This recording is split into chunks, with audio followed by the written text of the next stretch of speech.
코로나19 신규 확진자가 휴일 영향으로 닷새 만에 1,500명대로 떨어졌습니다. 하지만 한글날 연휴 동안 이동량이 늘어날 것으로 보여 감염 확산이 우려됩니다. 취재기자 연결해서 자세한 내용 알아보겠습니다. 신현준 기자. 네, 신현준입니다. 네, 어제에 이어 오늘도 2,000명 아래로 떨어졌습니다. 자세한 확진자 현황 정리해 주시죠. 네, 오늘 0시 기준으로 신규 환자는 1,594명입니다.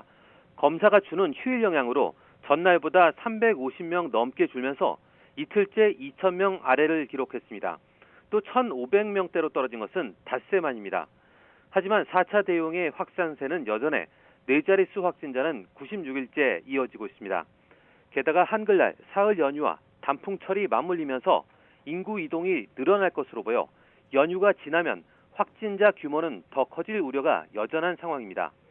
감염 경로를 보면 국내 발생이 1,560명, 해외 유입이 34명입니다. 국내 발생을 지역별로 보면 서울이 579명, 경기 541명, 인천 94명 등 수도권이 1,214명으로 전체의 77.8%입니다.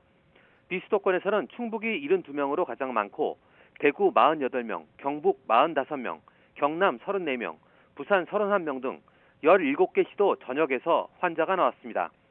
코로나19 관련 사망자는 15명 늘었고 위중증 환자는 7명 줄어 377명입니다. 어제 백신 접종은 1차 접종자가 만여 명, 누적으로는 3,992만 명인데 전 국민의 77.7%입니다. 접종을 완료한 사람은 10만여 명이 늘어 누적 3,042만 명, 접종률은 59.3%입니다. 현재 16살에서 17살 소아청소년과 임신부의 백신 접종 예약을 받고 있는데요. 예방접종 추진단은 오늘 0시 기준으로 16살에서 17살 접종 대상 89만 8천여 명 가운데 41만 4천여 명이 예약을 마쳐 예약률이 46.1%로 집계됐다고 밝혔습니다.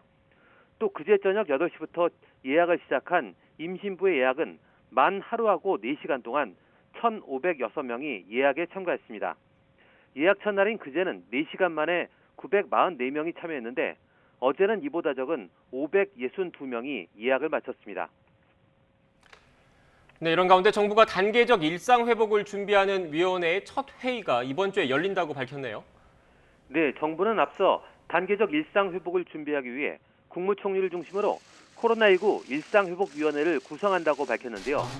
중앙사고수습본부는 일상회복위원회 구성과 관련해 이번 주 중 마무리하고 첫 회의를 진행할 예정이라고 밝혔습니다. 일상회복위원회는 정부뿐 아니라 민간이 참여하는 정책 자문기구인데요.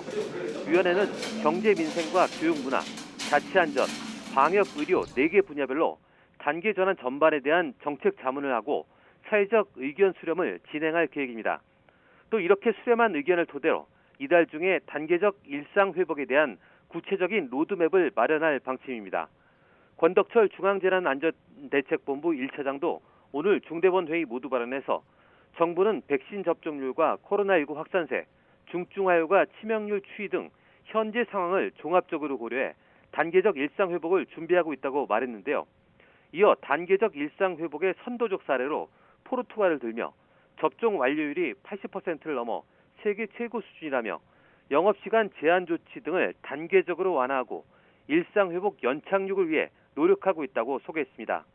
또 지난 7월 낮은 백신 접종률에도 불구하고 제한 조치를 해제한 캐나다의 한 주의 사례를 들며 치명률도 높고 전체 국가 평균의 3배 이상의 확진자가 발생하고 있다며 정부는 해외 여러 나라의 경험을 교훈 삼아 일상회복을 단계적으로 질서 있게 추진하겠다고 강조했습니다.